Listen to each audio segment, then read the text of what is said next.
All right. Welcome back, everybody, for another fun-filled podcast episode.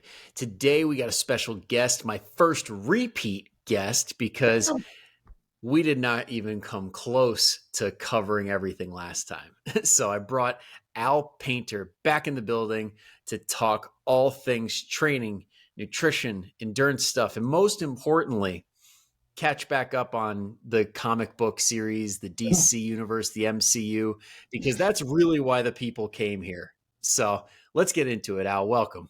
Hello, sir. Thanks for having me back on. One of two reasons I'm sitting here today in front of my camera talking to you. Either A, you're desperate for guests.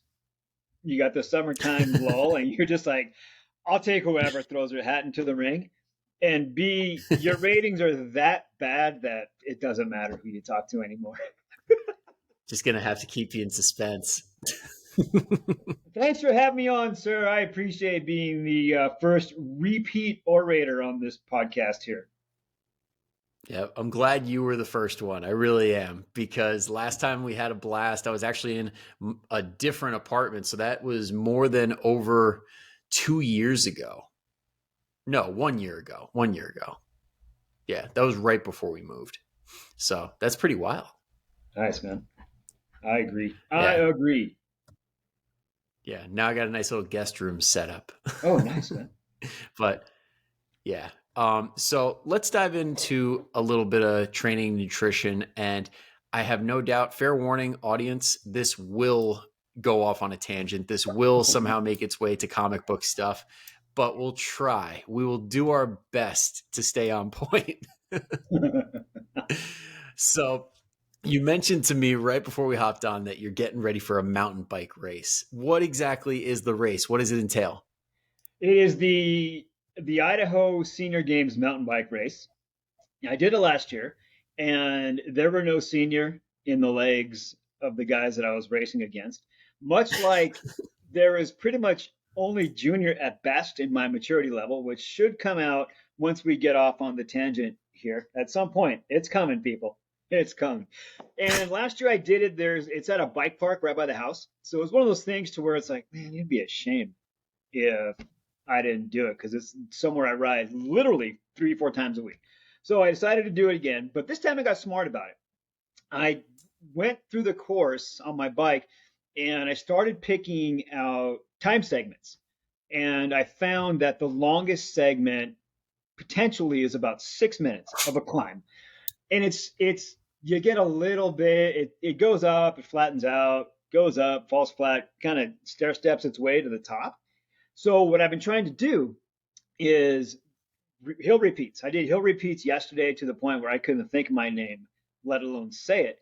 But that is one of the ways that I found to be most effective to get faster on my bike is repeatedly hammer uphill. And then I remembered that, oh yeah, you can lay down power out of the saddle. So now I'm doing hill repeats where I stand for a minute and then I sit for a minute. That way, when I only need to get out of the saddle for about 30 seconds, there'll be enough in the tank to do it.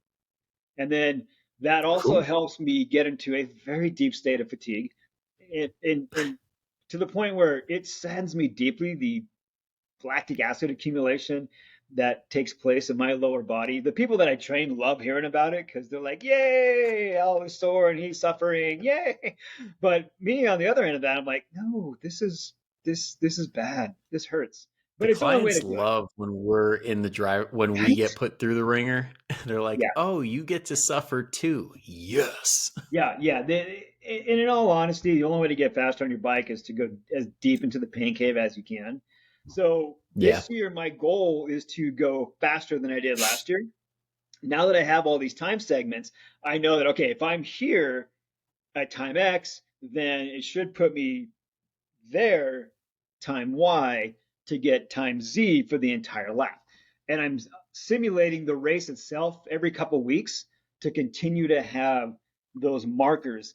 And I'm making the laps intentionally harder than what they're going to be in the race. So I'm climbing more and I'm taking them out a little bit further from the distance. So that way I'm building a bigger motor. So that way when I have to ride the shorter distance, with luck, there will be more in the tank. And so far, so good with the times measured against last year. I'm pretty pleased to the point where when I did it Saturday, I was wishing, darn it, I wish the race was today. But oh well, there you go. Yeah. And now for everybody listening who did not get all the lingo, don't worry, you're not alone. Some of that I didn't even get because So endurance is like a different language sometimes. But to simplify it a little bit, when it comes to like a standard week, what does that look like to get ready for a race? Like when you're at the point you're at now where you're like what, like a few weeks out? about 4 weeks today, actually. 4 weeks. Okay. So you're still like, we're not overreaching. We're like still kind of like in the build. Yeah, build slash suffer, pretty much, pretty much. Because I Yeah. wanted to have kind of like a almost an A-frame of the training where I ramp it up, and then I do a deload week, which I think is coming next week, and then we're all just kind of do some super easy spinning and gym workouts primarily, and then kick it back up a little bit, and then I think within 10 days I'll do a simulated race again, and Hmm. then I will just do one more hard workout, and then 48. I had a coach, this guy Dan Smith with Sport Bello for a super long time, and he said, "Hey, when you're doing a race, and this applies to running, swimming, whatever," he said, 48 hours from the race, you off, don't do anything, do all your recovery modalities because your body's about 48 hours behind what you do to it, is what he was telling me. And then after that, day before the race, you do three 90-second kind of threshold, essentially as hard as you can go, more or less. Sustain for 90 seconds. You rest about 5 minutes in between, and then you easy spin the rest of the way. When I have legs that are just horrible the day before a race, I've had a good race. When I've had legs that are really good before the race, I'm like, oh no, I didn't time this right. And then the race is always just a slog if I have good legs the day before. So that's my goal. So right now I'm riding 4 to 5 days a week, and I cut back on strength training to 2 days a week, and I'm hoping that that is what's going to take me across the finish line a little bit faster than I went last year. Gotcha. So you mean to tell me that you're not doing 2-a-days? You're not like working out 7 days a week hardcore in addition to your endurance work? No, because there are several stressors this summer. The kids are home, so there's more stress because keeping the kids happy and everything else. So there's mental stress, right? Then there's the actual stress from planning the workouts and then actually doing them, right? And if my schedule blows up, it's like, okay, my schedule's blew up. What do I do?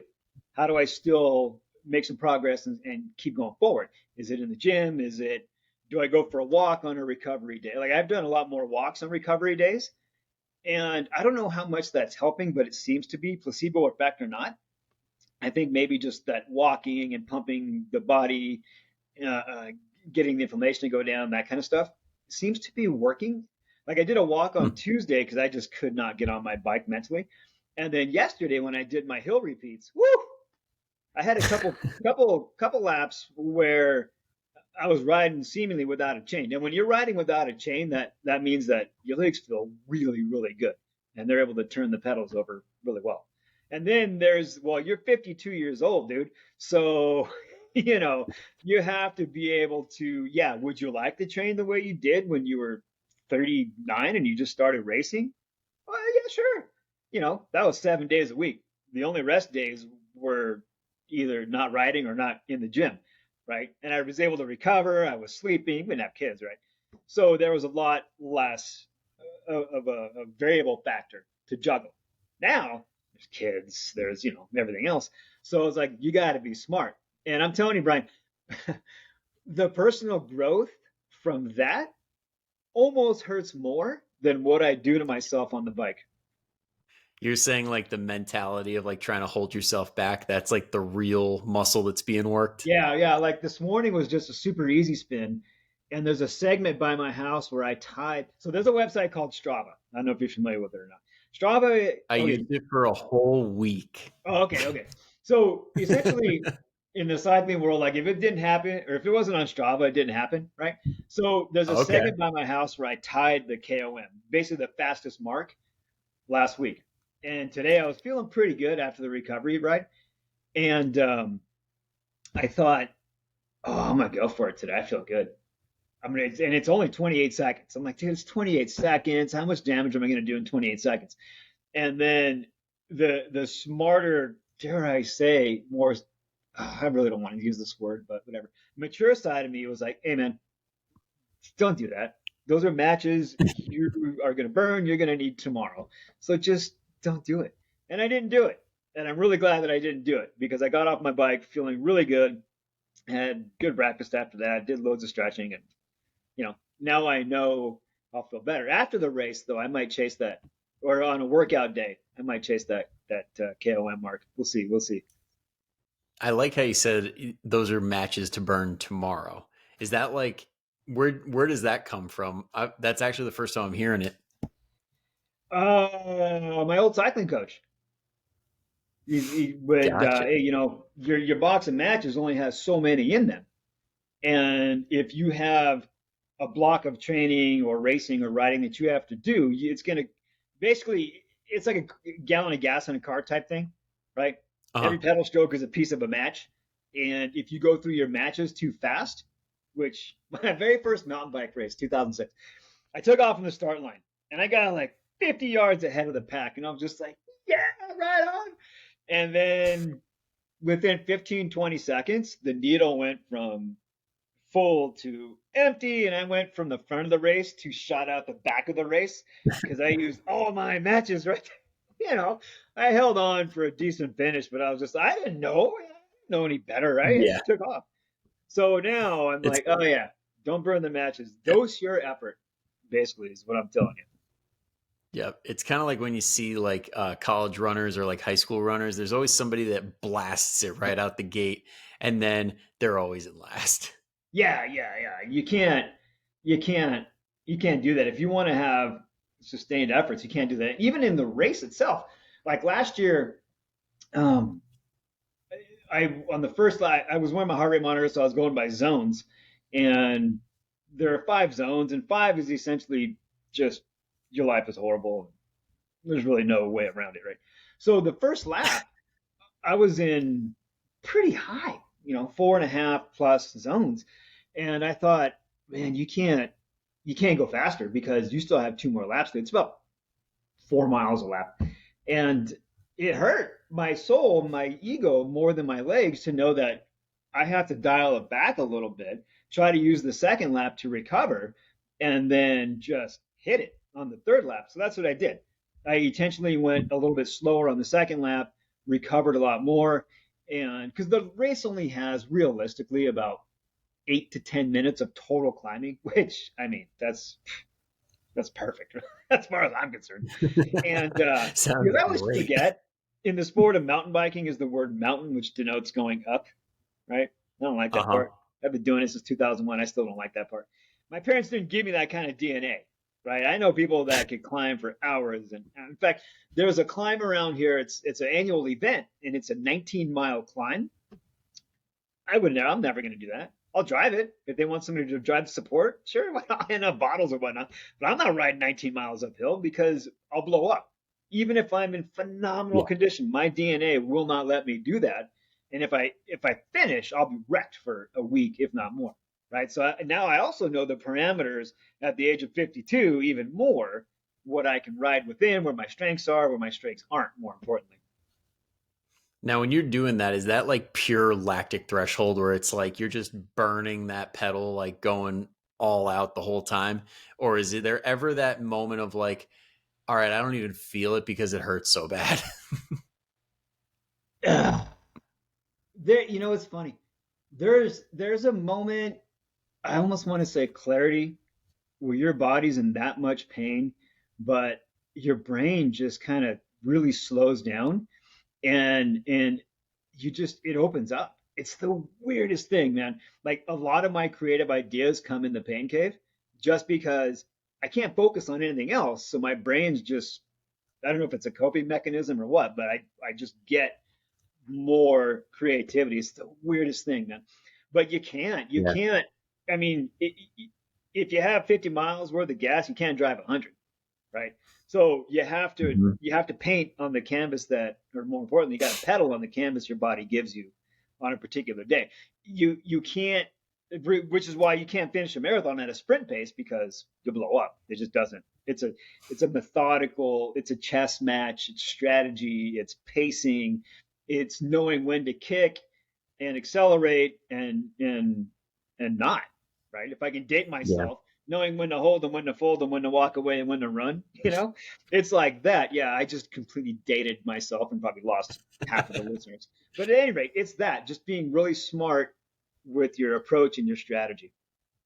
Yeah, and I like how like how you describe that. The whole like you get like some really good thoughts in there, and it's like you almost feel at peace. It's kind of like you're in Yes. the eye of the storm, and that's kind of like of a similar feel of like I remember back in the day, like my coach used to make me do like, and the whole football team do like 20 rep squats with a like way too high of a percentage of weight that nobody could ever get it, but like you kind of get to that point where it's like no matter how much it hurts, you're kind of in your head and you're just like you're almost separated from your body where it's like I'm here. Okay. Like Yeah. I can like think clearly, and I think that that's part of what plays into the whole science behind like how it's so much easier to deal with stress when you exercise frequently compared to Yo. somebody who doesn't, because you get practice with it. It's like your whole world is burning around you, and you're thinking to yourself, "Oh boy, as long as I don't fart, we're good." Yeah, and you'll learn a lot of viable life skills like how to drink from a bottle, water bottle, how to grab it when you're in that deep of a physical stress, to be able to have the cognitive awareness of your body and your hand going to the bottle, taking a drink, and knowing where that cage is on the way back down, and it's just all these other things. The handling skills, my handling skills have exponentially improved when I started racing, just because in a race, you don't care, right? You'll go as fast as you'll do whatever you can to put your wheel in front of the person in front of you. You learn a lot on the fly. Most of the time it works out. Sometimes it doesn't. But once you get up, dust yourself off, and you keep going, you're like, okay, well, next time I won't try that. Like the other day, I was on one of my training rides and I was practicing my cornering, and I was just flying. Because the day before, I was helping one of the local coaches out at a mountain bike skills clinic. We're doing something super cool where he's teaching them how to ride their bikes, and I'm teaching Mhm. them what their bodies should be doing off their bike and teaching them about diagonal lines and how it relates to cornering and everything else. So I can translate what he's trying to tell them. Oh man, I'm telling you, Brian, it is so much fun the way people are learning, because now they have, here's the skill. Well, I can't do the skill to the left as well as I do it to the right. Well, hold on, you can, and we're going to fix it real quick. It's because your brain's not talking to the half of your body. Let's do some quick isometrics, reconnect things, boom. Oh, and it works like a charm, luckily, every time. It's awesome. So Yeah. we did that the day before. So I had a lot of what he was teaching about cornering in my mind, and I was using it and flowing.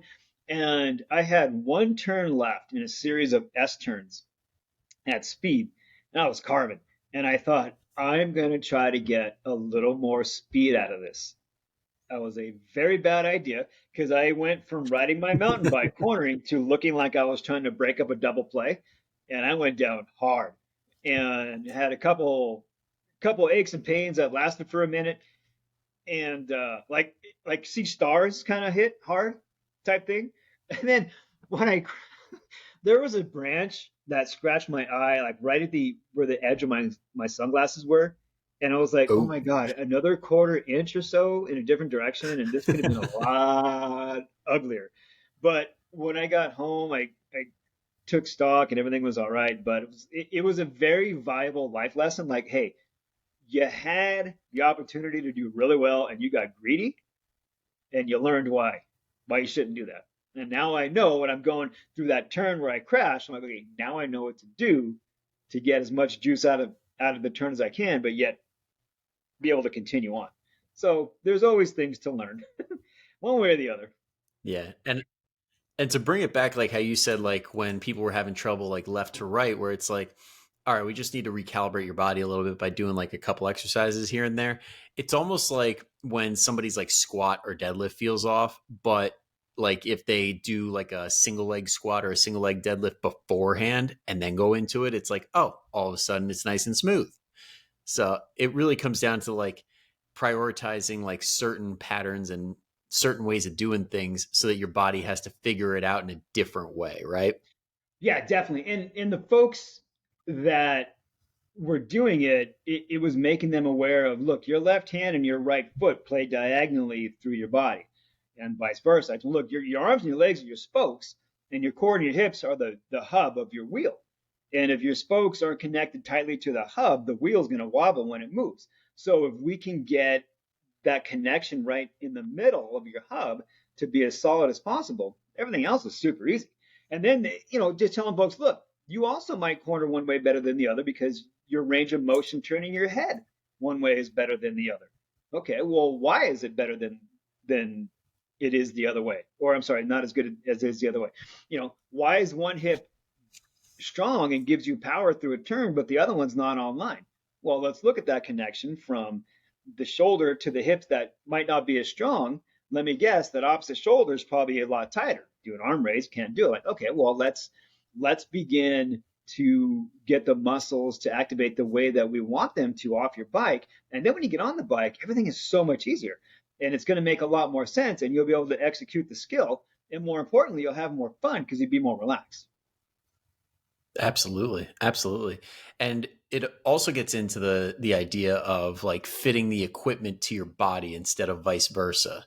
Like I'm guessing that when it comes to biking or like I mean, golf, like I've noticed too, like with the fitting of the clubs, it's like if you make this equipment fit you as opposed to you trying to make the equipment work, things seem to work better.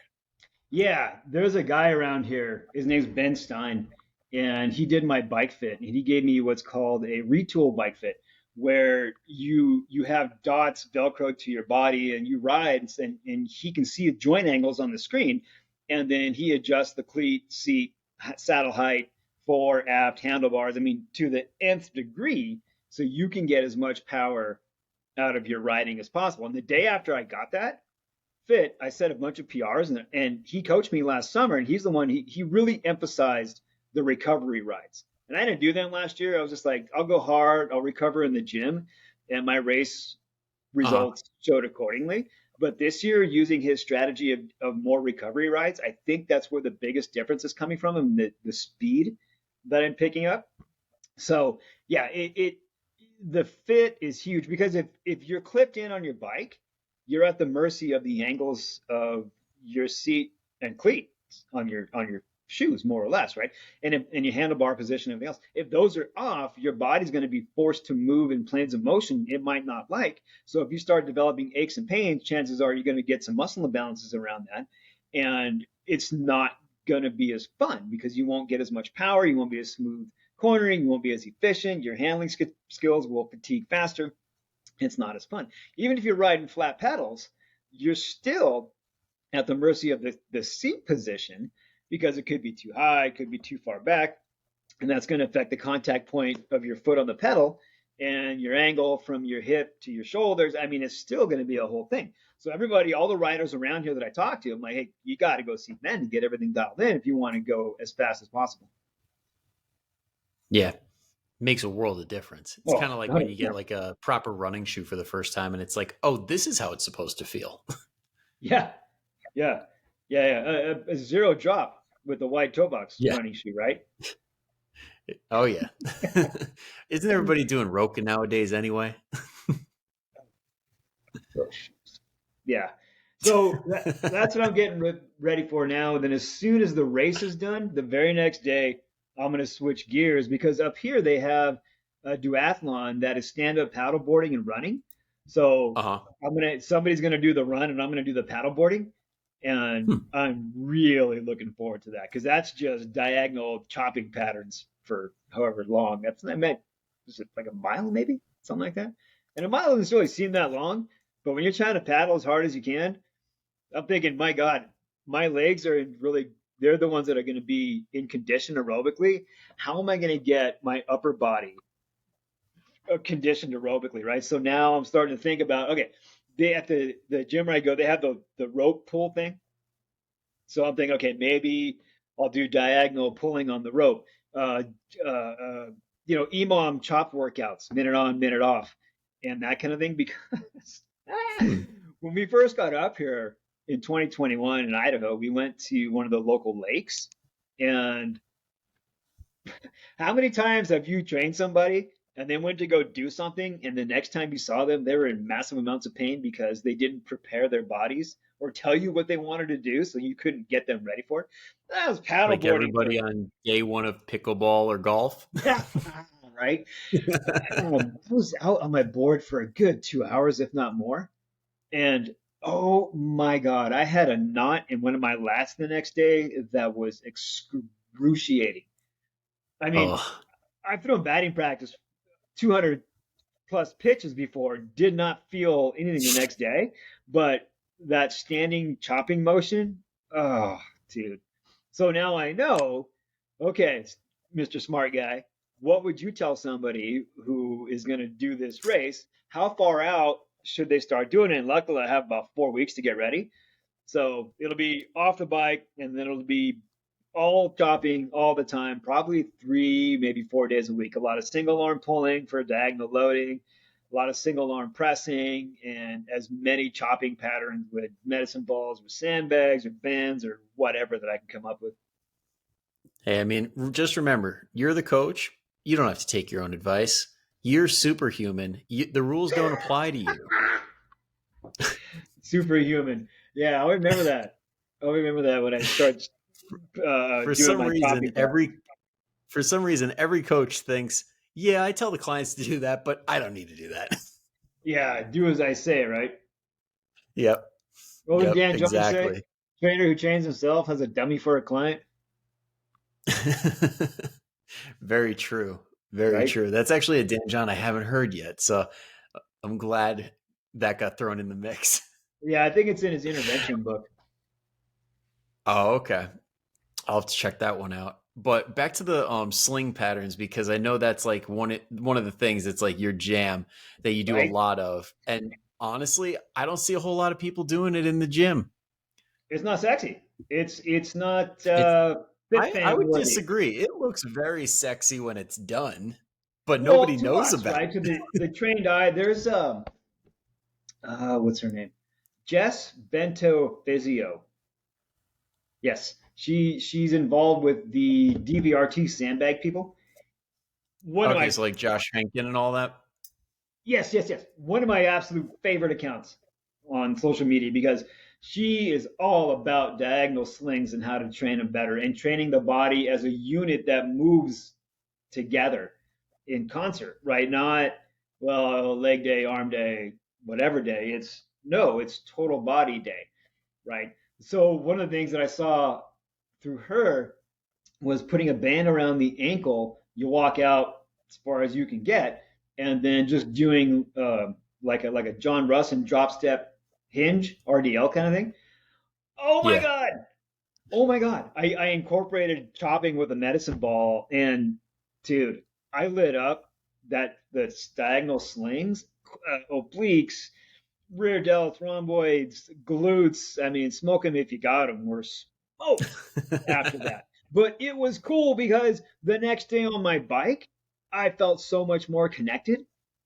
More importantly, connected through corners. More importantly, connected out of the saddle. I felt like the timing was better, right to left through the middle of the body, throwing the bike back and forth. So Jess Bento at Jess Bento Physio. I mean, clearly our accounts are tremendous. Let's not undercut ourselves. But her account, if you're really into optimizing the way your body moves, that is a phenomenal account to follow. I'm Definitely. gonna have to put that in the show notes so everybody can go check it out. Yeah, it's awesome. And then from her, you'll find a whole bunch of other sandbag folks that you can follow. All right. I'll have to make a note here. Got it. All right, cool. Yeah, because I mean, those are one of those. I remember seeing like Josh Henkin at Perform Better Summit like oh, that had to have been like 5, 6 years ago. And he's doing all this stuff. And I'm like, I have never seen this before. Like sandbags were so new at that time that it's like, how do we even use this thing? Yeah.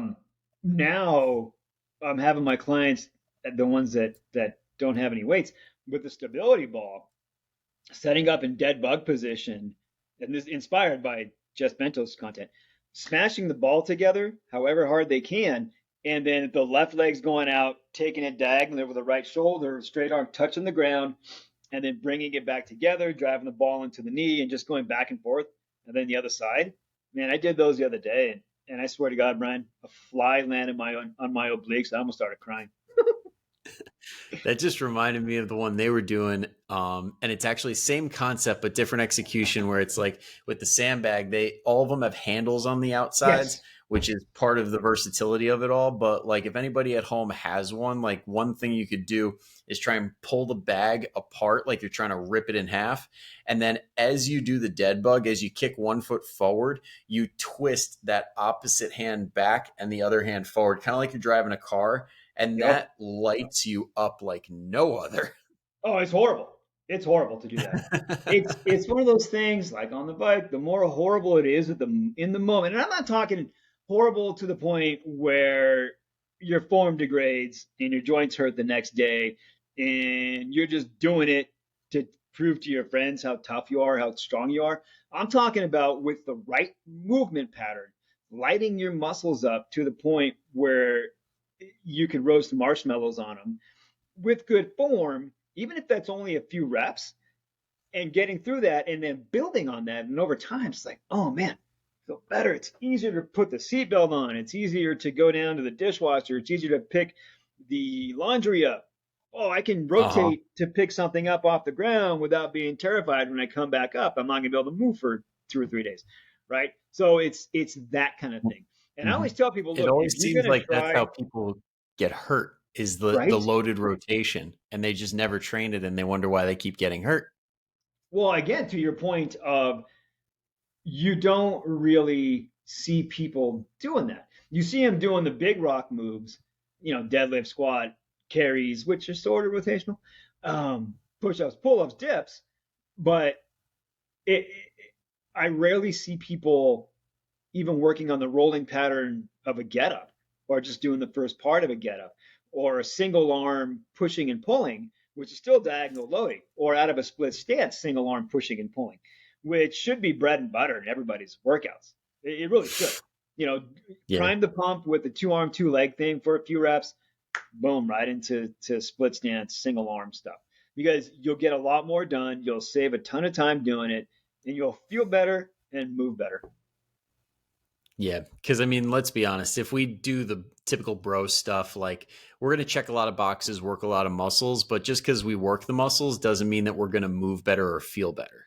And Right? there's a big, big difference between the two. Yes, yes, yes. After, again, back to Jess Bento, one of the things she does is just loads of rotating, pushing, and pulling while racking a kettlebell. So I thought, all right, I'm going to try racking the bell and doing a single arm suspension row. And you can't, you can't go nearly as deep as you can without the bell. And oh my God, so much more muscle turned on. And while it was terribly, terribly unpleasant to do, like rolling over in bed or turning is like pop, pop, pop, pop, my back just released, right? So my body really, really responds well to that kind of thing. When I don't do it, my body does not respond well. Yeah, I gotta say that like initial, like when you do a loaded rotation, like whether you're doing like a twisting press or like a Palov or even like a dead bug for the first time, like any little bit of that rotation, all of a sudden you get that pop, pop, pop. It's like, oh, that loosened up. I don't know what it loosened up, but it felt so good. Yeah, yeah, yeah, definitely, definitely, definitely. Agreed, Yeah. Mister. Kind of like when you hang for the first time and then all of a sudden your shoulders like stretch out and you're like, what? Oh, that's the other thing too, man. Is I've been doing 3 times 30 seconds hanging, and oh, especially after a ride, I feel like 5'8.5", man. It's the best. Yeah. I get mentally, I get that extra half inch. And that's probably a generous 5'8" before I start stretching or hanging. But yeah, dude. Yeah. And then the grip strength is so much better. And on the days where I can engage my pinky even more, it just feels even better. And yeah, hanging is Yeah. good stuff. Yeah, that's why I honestly think like any kind of a pull-up bar should like some form of one should be in like everybody's house just so they could hang a couple times a day cuz when you do, you feel so much better. Like Yeah, most of I've us got don't these. get that relief from gravity. Like we don't get that decompression. I've got these handles that clamp on to the threshold of a door, which is a Uh-huh. lot safer than, well, it was at my house a long time ago. Oh my God, poor Jeremy one time, little guy, he closed the door and the bar, the pull-up bar was across the door and it Oh almost got no. him. So after that day, I was like, I got to get those things because they're lighter and they're a lot safer, but they're super cool because you can adjust the width of them. And I like them. And they're just really comfortable handles and they're good. In fact, they're in my office right now. So every time I'm coming through the house, I thought, okay, where do I go through the house the most? That's where I'm going to put these things. And every time I do, I'll just hang for 30 seconds and then go about my business. So that way I get the reps in. I see them, I'm like, oh, yeah, there they are. You better do the thing because that's what you tell people to do. Yep. I'll have to get the link for those, the pull-up handles, because that definitely Hold sounds on a a lot second. I'll show safer you. and more space efficient. uh, They're called, let's see here, Duonamic. Duonamic. And then you get this thing here and you open it up on the door. huh. And there you go. That is Yeah, I pretty love nifty these. right there. Yeah. I heard about them from Matt Schifley, Red Delta Project. Yeah, it's good stuff. Awesome. Do you remember how much those run for? That's a darn good question. They weren't cheap, but they were worth it. This is why I need to recruit somebody to be like my second in charge, like my Jamie on like Joe Rogan. Hey Jamie, look up how much those duonamics are. Yeah, they also have a version that I think there's a strap with rings on them too, so you can do ring work from your door jam. Found them. There we go. All right, so it looks like they're definitely not on the cheap end, but I mean, with something like this, you don't want them to be cheap. Like No. you want this to be sturdy. So it looks like there's one for $70 and then there's another version for 130. Yeah. Yeah. Yeah.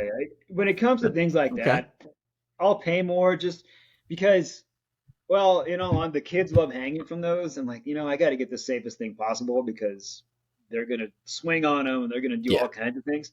And they have pull up contests every once in a while, and they'll swing from them and they'll do knees to bar and all kinds of stuff. And I don't want to be freaking out. So yeah, it's easier. Yeah. But yeah, I love these Yeah. things. And They're hey, great. you buy They're, cheap, you buy twice. right? Yeah, and they're good Yeah. for scapular retraction work as well because I'll do them standing and kind of do it assisted just to open the rib cage and stuff from all the riding. It's good stuff. Yep. Yep. Damn. Now I'm really like kind of sad I don't have a pull-up bar right now. I gotta get one in the mail. I just want to Yeah, hang for a sec. get some of these, man, because then you can put them anywhere in your house too. That's true. That's true. Yeah, And could definitely bring them around to the clients, the in-person ones, and just be like, well, I got it. yeah, and I've also have you seen the Angles 90 handles? Yeah, I actually have those. Yeah. So I've clipped those on as well to get an even more of a feel, and it's nice. Yep. It's odd that when you do pull-ups with the free roaming handles, how much harder it is. Oh Like when yeah, you're not pulling from a nice stable surface, like and your arm can move the way it wants to, it's like 10 times harder. And I'm like, what the hell? I thought this would be smoother and easier.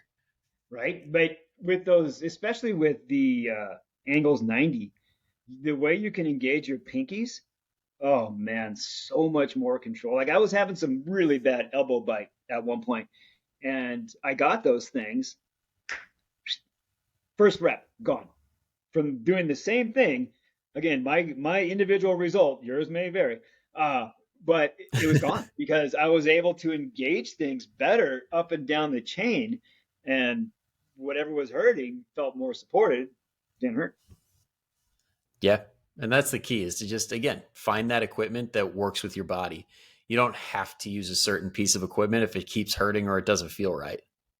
Well, and that's the thing. I think people get married to things, Yeah. right? Well, they Like, get comfy. I'm They're like, I know how to only use going to do this. I know what to kettlebells. do. I'm only going to lift an Olympic bar, and I'm only going to use this or that. But I feel horrible the next day. Like, well, okay. Why do you feel horrible?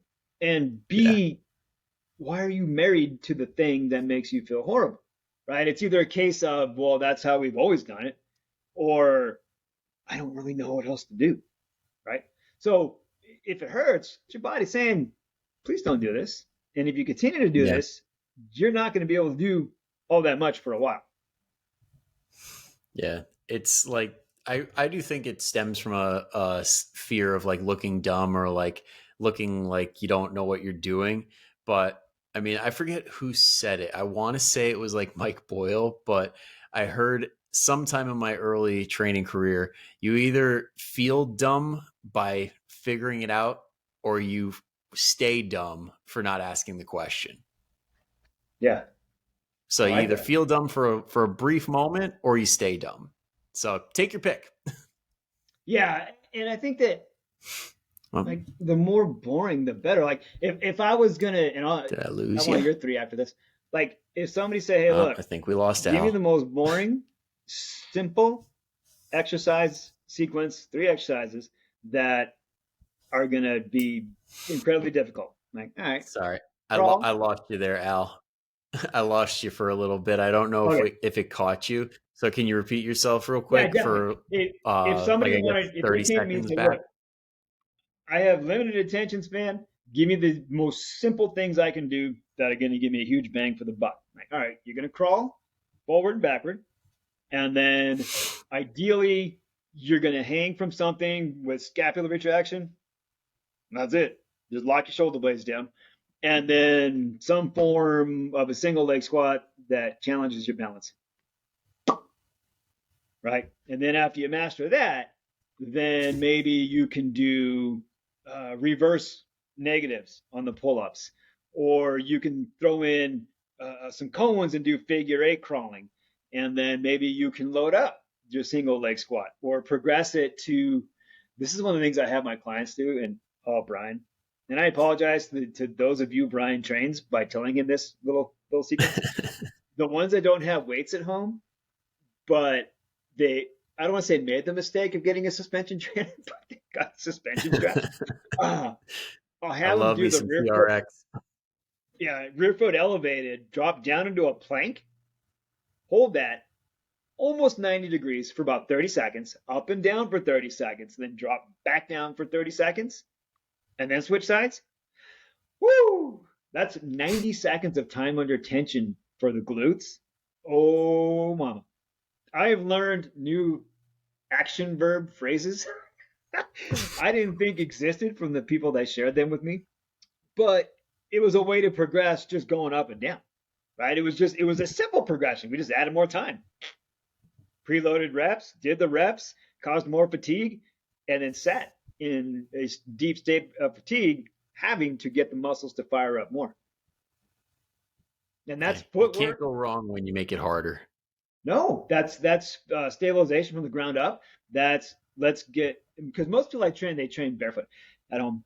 That's pinky toe, big toe, short foot to work on those intrinsic muscles of the foot to get that better grounding on the way up. Some of the folks I train have the silicone toe spacers, so they get even more out of it. Um, I mean, and then over time you could try to load that up super light. I'm talking like a 10-pound dumbbell if you're lucky. It's you're like most people be like 10-pound dumbbell. Come on, like no, really, that Oh, 10 pounds is it'll something humble different. you real quick. We were doing that sequence one time before I moved, uh, and I joined in on a Saturday with some friends, just jumped on Zoom and worked out. And I thought I'm gonna get my sandbag and I'm gonna do a diagonal reach as I'm going up and down in the middle. I bet that'll be good. Oh, I only had like I don't know 20 pounds in the bag. I almost cried. I almost started crying. It was that bad. I was needing to Well, to hug be my fair, wife. And 20 pounds in a bag is awkward weight. It's not like picking up a 20-pound dumbbell. right? So it feels like 40. Yeah. And again, it was just super simple. We just made simple a little more challenging. Yeah. Now, Yeah. now you're making me remember back to when I was in the fire academy and they had these like dummies that we'd have to drag around. They're Oh, I like bet. 200-ish pounds, like an average size human. And I'm big meathead and I'm like, I got this. Back up. I can do it myself. And I was like, didn't move an inch. Well, plus with that stuff, there's so many more components. And correct me if I'm wrong, but when you get the load up, you've got to stabilize it isometrically, right? Yeah. And you got to breathe over your brace, and then, oh yeah, I got to move this thing, right? So you're moving a huge load under gargantuan time under tension parameters, and you have to keep going. You know, Yeah. that's hard. That is And that's hard. like very good, very specific training for like, especially like parents with younger kids. Like Yep. a toddler isn't just like, they're not just dead weight, they're actively squirming to get away from you. So Yes, they are. sandbag training can have a lot of carryover. Oh yeah, and it's cheap too.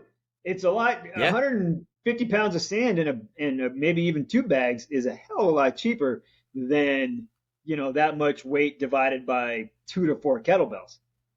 Yeah. And you could even go cheaper and get rice bags. Like you could get Oh, like a big sack of nice. rice, and that's if you get like the ones that are like in like a cloth that are Oh yeah. Okay. very hard to break, those things can work well too. Oh, nice. Did not know that. Yeah. I'm all about the cheap solution here, Al. I want to try one of the DVRT water filled bags just to see if Yes. that's a lot different or not. Because I've tried to use the slosh pipe. Oh man, those are brutal. And I'm just wondering what that's like with. You know, yeah, speaking of water, I just saw the landmine U guy. I don't know if I do or not. Yeah, it's this guy that like does like a landmine certification course, but he'd put like this water, basically like a balloon on the end of the landmine, and was doing exercises with it. And I'm like, that Whoa. looks like it would absolutely destroy your core in the best of ways. Yeah, yeah. Oh wow, interesting. I want to try it. The water stuff is Well, cool. Like I feel like see, that's like the next thing that we're gonna see a lot more. that's the problem. Talking to people like you, that I hear about that kind of stuff, and then I'm thinking, oh, I bet that'd be fun. And then I do it.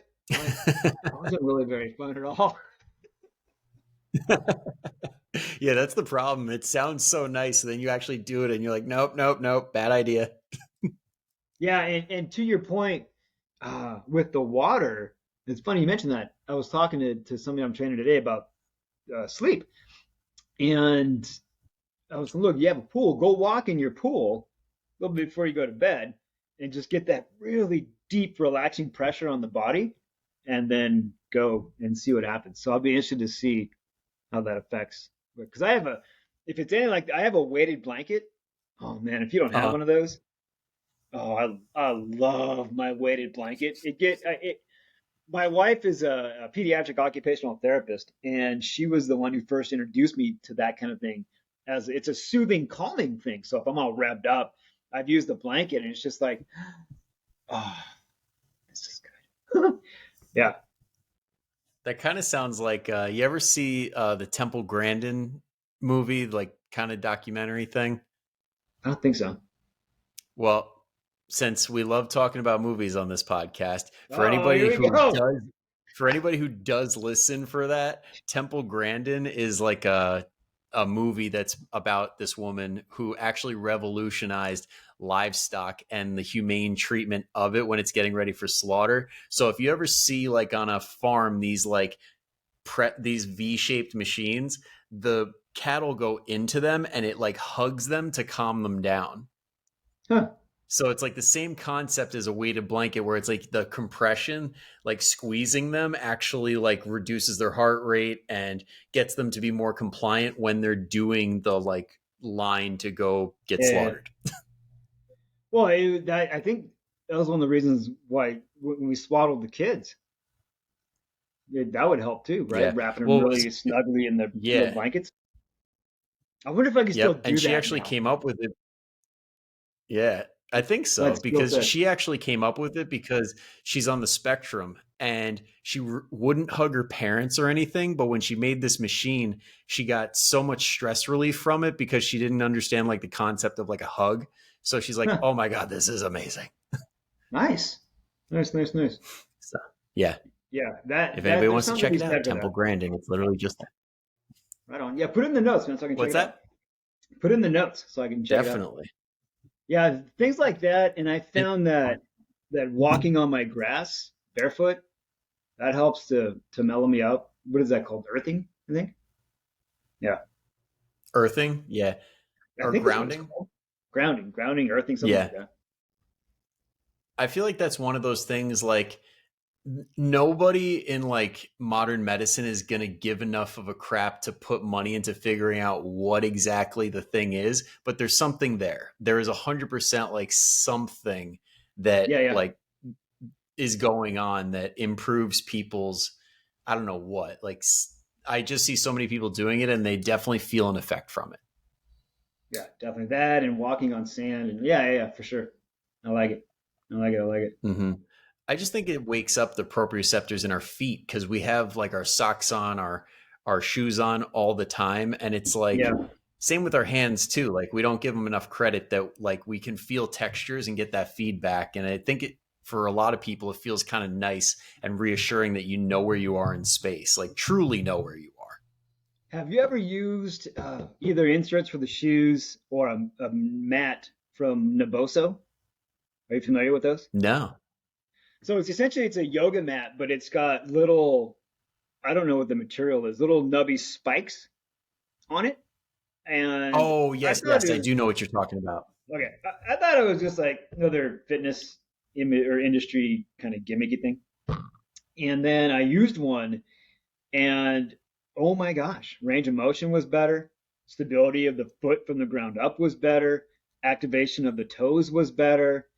The form cleaned up quite a bit. I was able to move heavier loads. It's cool. So I have the inserts for the shoes, and using those barefoot, oh man, it's good stuff because you get all of that Yeah. feedback into the foot.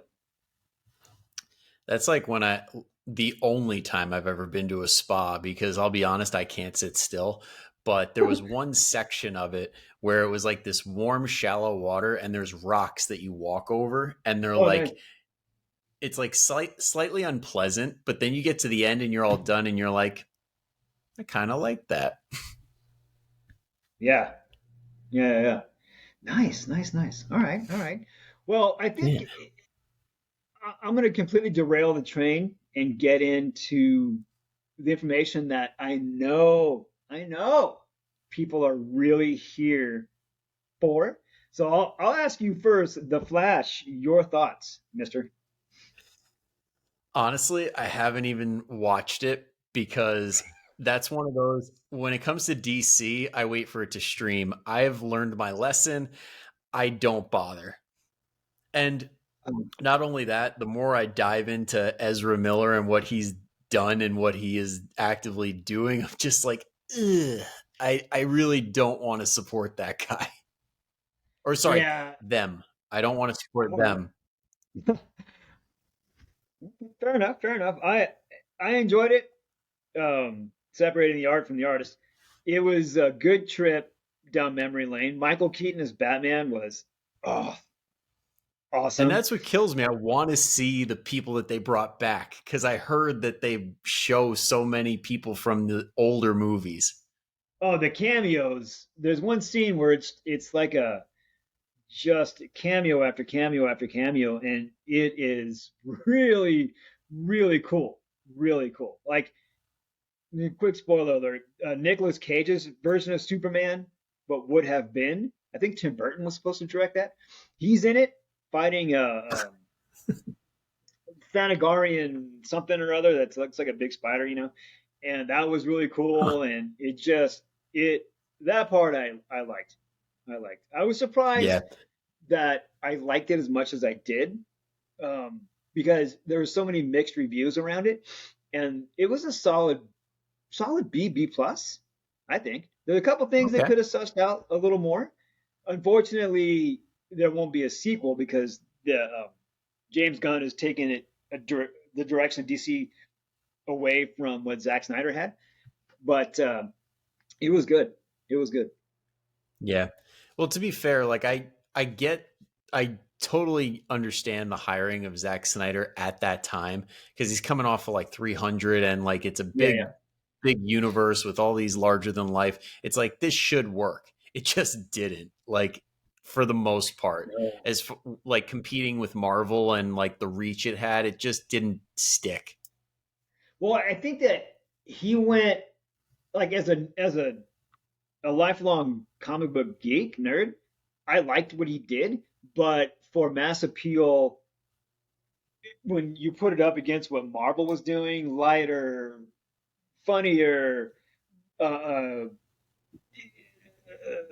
the interaction of the characters and more jovial and everything else, that wasn't what DC did. They decided, well, let's take what Tim Nolan or yeah, what Nolan did and make it darker, right? Yeah. Which didn't need to be darker.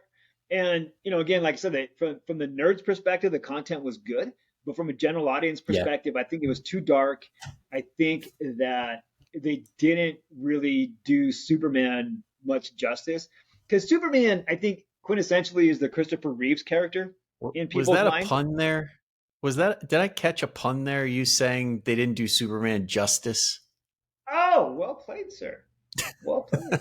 The my dad joke gene just resuscitated and feels horrible It's now. just embedded. Oh, well played. But Superman is a light character, bright colored character, right? And they made him too dark, too broody, just didn't do it well. They did Wonder Woman really well. I think that Ben Affleck's Batman was good. Again, it's all what is written for them to perform, right? But when you put that up against Marvel, Marvel was more polished. They clearly had a plan from Iron Man through Avengers Endgame and how all of the universe came together. DC Yeah. didn't have that comprehensive plan, and I don't think they had the long range vision. Green Lantern could have been amazing, especially with the end of credit scene with Mark Strong when Sinestro finds the yellow ring. Um, but they didn't have it, and apparently Yeah. the Aquaman movie they did a bunch of edits and reshoots recently because it wasn't testing well, from what I read. So Momoa as Aquaman was good. Black Manta is a great Aquaman villain, but again, it's like the last vestiges of the Snyderverse. So just Yeah. read it and move on. I'm excited for Blue Beetle. I think that's going to be good. I I was just think, about to ask you. Like I saw the trailer for that, and I saw Miguel from Cobra Kai, and I'm like, this could be really good or really bad. yeah, and I don't think that's a Zack Snyder entry into the universe. I don't think it is. And Is then, Blue Beetle DC or MC? yes, DC. DC. Okay. Yeah, yeah, For some reason, I yeah, thought it was MCU. yeah. But it looks good, and I think that's one of the reasons why I think the standalone films did well. The Batman with Robert Pattinson and the Jokers because they didn't tie in to the greater universe that was existing at the time, and I think the fans voted with their wallets on that, saying, "Hey, look, we're tired of this other universe." With the exception of the two Shazam movies, I think that they were just tired of it. and they Yeah, wanted well, I they think want that's something why the new. MCU did so much better because they started with the origin stories. They didn't jump right in like with Suicide Squad, but they didn't throw like 10 characters at you and say, well, you Yeah. should know this by now. We'll just give you a little brief synopsis in the beginning, get you up to speed. No, they did like Iron Man 1 through 3. They did Captain America. Like they did the Hulk twice. But like, yeah, Oh, and then the Spider-Man reboots, with those were really good. Once yeah. once they Well, they got did they were Spider-Man able to. justice like in the way that they put him in that universe as the kid. So it was the right version of Spider-Man to fit. Yeah. So, what do you think of Marvelous Mrs. Maisel being cast as Lois Lane? Honestly, that's one of those. The Marvelous Mrs. Maisel is like one of those things I've heard clients, I've heard my mom, my aunt say, you gotta watch it. And I'm like, Oh, it's so I good. have I have not gotten around to it. I've been so preoccupied with like Secret Invasion and like all this other stuff. Like Yeah. there's a new Marvel like series coming out every freaking month. It's hard to keep up. Okay, fair enough, fair enough. I think that she'll bring back the Margot Kidder feel to the character. She looks like her, the sassy, strong, just sarcastic character she plays in Marvelous Mrs. Maisel. I think is going to translate really, really well into playing Lois Lane. And I forgot the name Yeah. of the guy that they got to play Superman, but he looks the Hmm. part, so that'll be good too. Yeah, and that reminds me of who they put in Secret Invasion. I'm looking her up right now because I totally am spacing right now. Olivia Colman. Oh my god!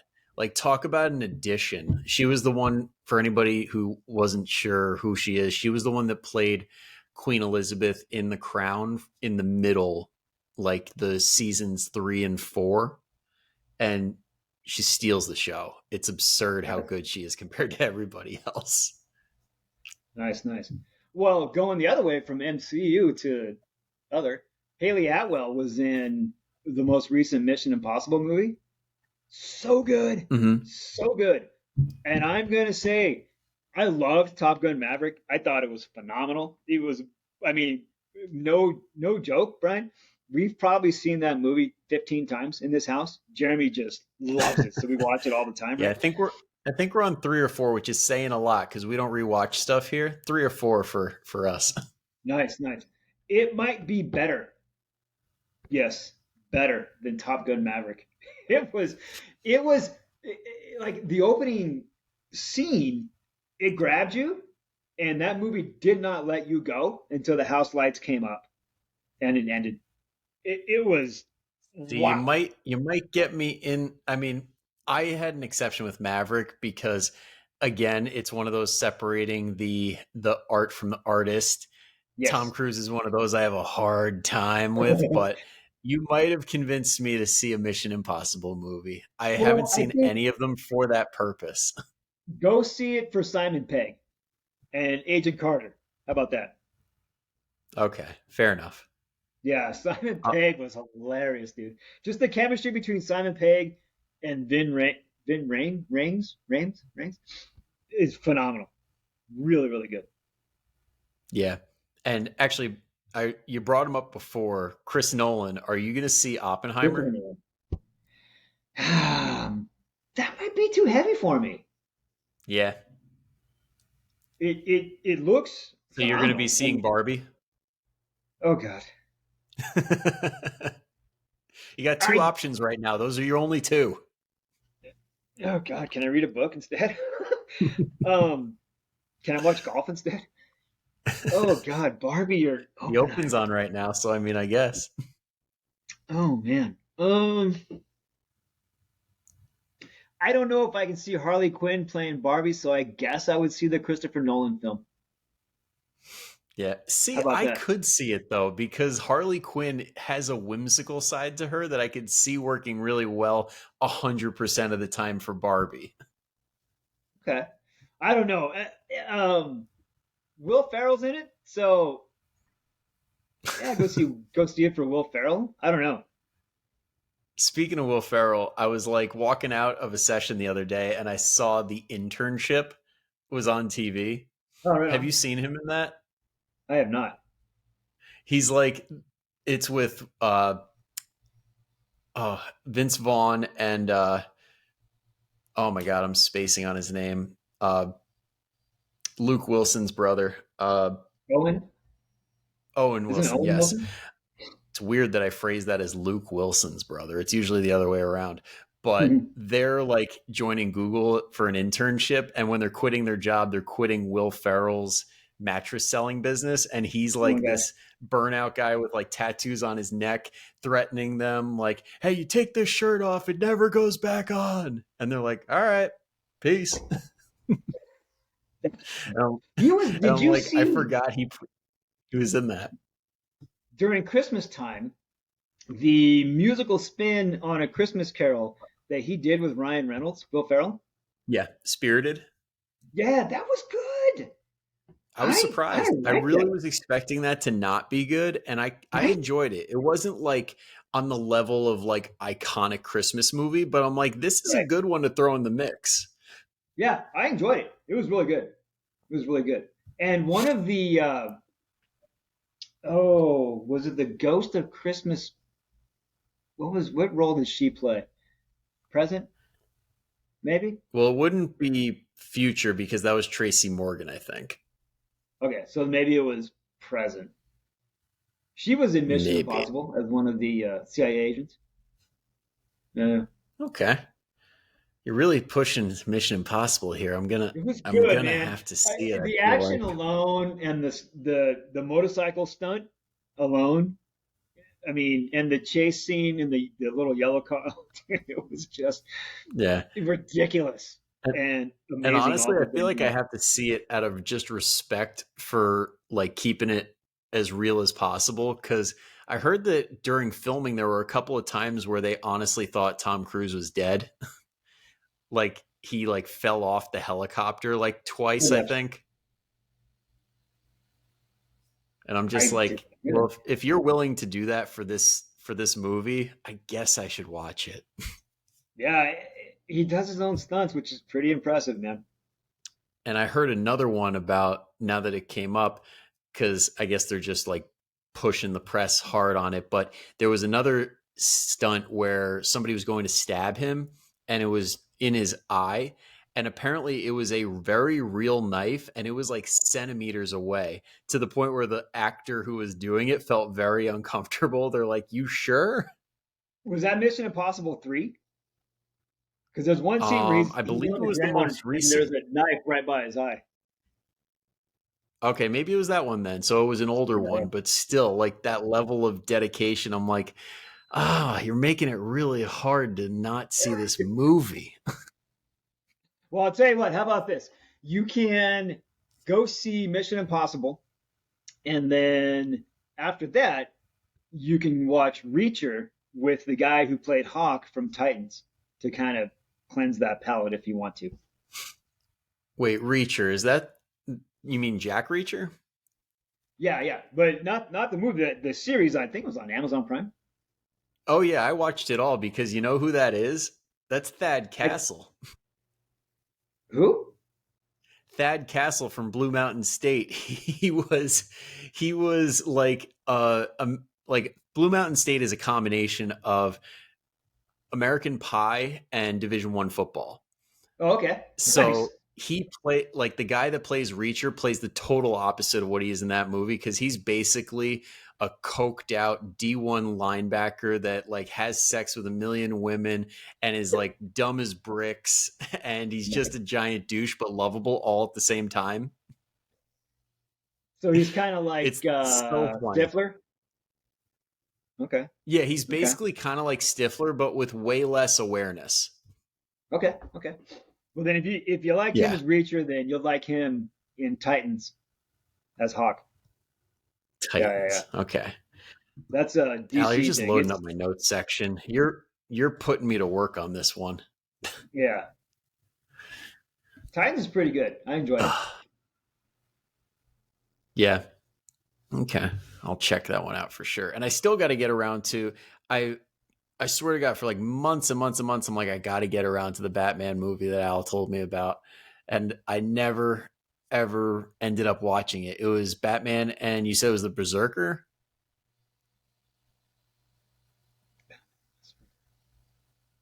Was it animated or live action? When I asked you what your favorite when I asked you Oh, what your favorite Batman, Mask movie of the was, Phantasm. Mask of the Phantasm. what was it? Mask of the Phantasm. I'm like, Phantasm. that's yeah, Mask of the Phantasm. 70 minutes of your life you'll be glad you spent. Yeah. That's going to be a weekend movie where I'm like, all right, I don't have any particular thing I'm in the mood to watch. I'm going to put on what Al told me. There you go. There you go. Have you seen the season 4 of Jack Ryan? I have not. My girlfriend's Oh, mother actually had it on for like an episode or two, and I was like kind of half watching, like on my phone, and I was looking up. I'm like, another thing I have to go back and watch. it's really good. Really, Yeah. really good. I enjoyed it quite a bit. Yeah. I just can't wrap my head around John Krasinski not being in the office. I'll be It's honest, so season hard one, to I was take like, him seriously. that's Jim. Okay, but then halfway through season one, when it got into actual, I was like, that's Jack Ryan. That's not Jim Halpert. Okay, this works. Yeah. I Yeah. heard so many people But say that. Oh my god, it's hilarious. yeah, that kind of looks like Jim. Yeah, yeah. But hey, maybe they'll mess with us one of these days and get Asian Jim on there and not say a word. They'll just swap him out and be like, "This is Jack Ryan." You remember when he messes with Dwight and it's like he's like he brings in the guy that actually played Kim Jong Il in the Interview, Oh my gosh, I do but not. he's Jim. Oh, now I You got to gotta go go. back and You gotta watch. go watch that back. That was one of my favorite episodes because he's like, "You're not Jim," and then he pulls up a picture of him and Pam, and he's like photoshopped in, and he's got his whole life story. And Dwight's like, "What is going on?" Oh, okay. He was in. Was he? What movie was Rainn Wilson in? Was he in? Not super bad. He was in a superhero movie thing, wasn't he? He was, Kick and Ass. I Was he in saw it Kick Ass? too. He might have been, but I saw him in something else. I can't remember. But I did just Oh, actually pick up his book. That it's pretty good. Soul Boom. okay. He's on like a bunch of podcasts and stuff now promoting it. Definitely a good read. What's the premise? What's it about? Basically it's weird because like the you hear Dwight doing the I listen to Audible, so you hear him in your ear and he's talking about all the different religions of the world and how they like there's a lot of similar lessons and like how we're in much need of like a spiritual like it needs to have more of a place in a lot of people's lives. And I'm like, I hear what you're saying, I'm picking it up, but it's still weird to hear it from Dwight. Yeah, that's awesome, dude. I feel like if Gilbert Godfrey read like War and Peace, something like that. Pretty much. That would be like a very similar thing. Now I'm just hearing that in my head and I'm laughing my ass off. Nice, nice, nice, nice. Now, unfortunately, I do have to cut this off. I Okay. unfortunately these darn clients need their attention, I think. So I'll end it with one last question. I know I already got you on the Mask of the Phantasm, but if you were to pick a second best movie of all time that you would recommend, what would it be? Across anything, period. Oh, Anything. Miracle. Miracle, by far. The story of the 1980 U.S. Olympic hockey team. Yeah. There we Yeah. go. Every damn time I see that movie, and I don't remember who are they playing. I don't know. The scene where they're just doing all the liners again, again, right? Mike Ruzioni. I'm like, I always I Yep. get I like always get the chills hair on my when arms you sticks hear out. I get the all teary eyed. I'm like, yeah. I get so yep. I love that movie. Yeah. That's the movie right there. I'm getting the chills right now. Just Yeah, thinking I know. about I like when bought they that movie. play the Yeah. live footage or not the live footage, the live audio when it's Mhm. like, "Do you believe in miracles?" and you see Rosioni like running on the ice. And then the special features in that, the choreography, amazing. I mean, the movements are 1 to 1 of what they were then and what they did in the movie. Although now you're gonna have to see this because there was an editing. Oh, I don't want to call it a miscue, but somebody missed it. They're going through the crowd, and I think it's a game against the USSR, and there's somebody in what is it? A Houston Astros, um, like a pinwheel hat, right? And like in 1980, that Was the hat didn't timing off? exist. Yeah, Yeah. yeah, yeah. So every time I watch, I look for the pinwheel hat. But yeah, it's pretty. I don't have to It's cool to see rewatch that. it now and look for it. Yeah, but I mean, just the way that the passion of the crowd was captured, and the story developing from what the country was going through at the time. I was how old was I? Let's see. Yeah, I was 9 at the time when that game was played. I remember watching it too, and just with the like my parents would watch the news, and I would hear about the stuff that was going on. It doesn't really like why are you watching that? There's sports on it, and but just the way that it captured the essence of what that game meant to the country at the time because of the economic status of what was going on here and just the geopolitical world at the time and everything else and just the passion of all the letters that people sent to the team telling them good luck and everything else and just they captured a nation and coast to coast we were all Americans that day, no political parties, nothing. It was we are Americans and our team just pulled off a miracle because it's a bunch of ragtag, I shouldn't say ragtag, but a bunch of college kids that were beating a team that destroyed an NHL All-Star team. The best of the best playing here. And just the dominance of that Russian team for as long as they had it and for the Americans to come and knock it off, right? And then the gold medal game was almost like a formality after that when they won. Do you remember who they beat? The USSR team? No, to win the gold medal.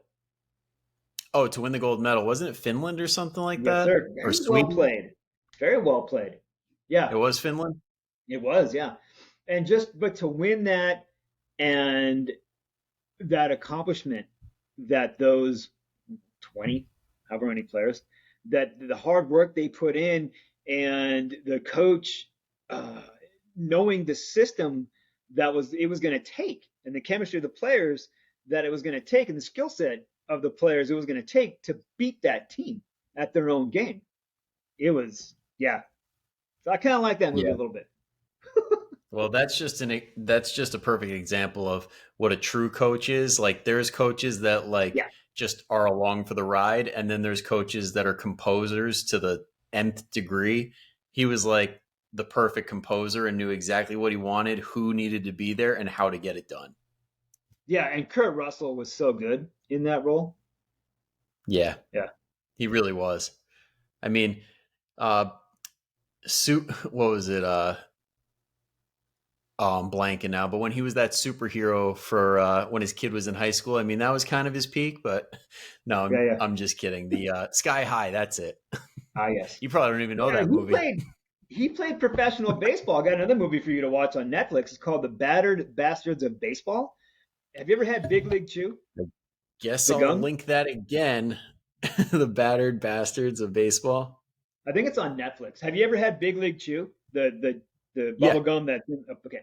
So the character that's on that package played on the Portland Mavericks team. And it is Kurt Russell's dad started this team. It's kind of like a barnstorming thing, and then they just started just handling business with minor league teams. And it's a really good story. And Kurt Russell was a minor league baseball player. Did not know that. I'll have to check Yeah, it out. it's a fun movie. It's the characters on the team. Oh my gosh, yeah, it's good. It's good. Perfect, perfect. Well, we got plenty of movies to pick from now. Everybody listening, I know you came. I'm probably gonna like link this and say that it's like about endurance and things like that. But let's be honest, the the highlight here was the movies. Like Yeah, we knew it was going to go that direction. You had a fair warning, so there you have it. Thank yeah, you, and Al, for coming on. Oh, go fortunately ahead. or I don't want to cut you unfortunately, off. What were you going to say? I fortunately or unfortunately, I'm very fluent in speaking knuckleheaded ease, whatever, and babblese. I'm very good at it. So there you go. Hey, it's a skill. I agree. So now, if somebody's catching you for the first time, Al, and they're like, "All right, I like what he was saying. I want to see more of what he's putting out there into the world." Where can they find you?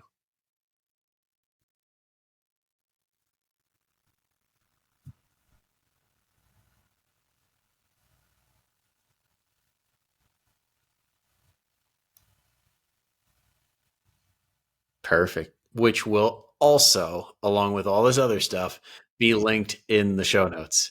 So all I ask from anybody listening right now is literally just to go into the show notes just for my pure effort of tagging all of this crap. So just, at least just scroll down and take one look at it for just for me. So again, Al, thank you for coming on. For everybody listening, thank you so much. Hope you have an amazing rest of your week, and I will see you next time.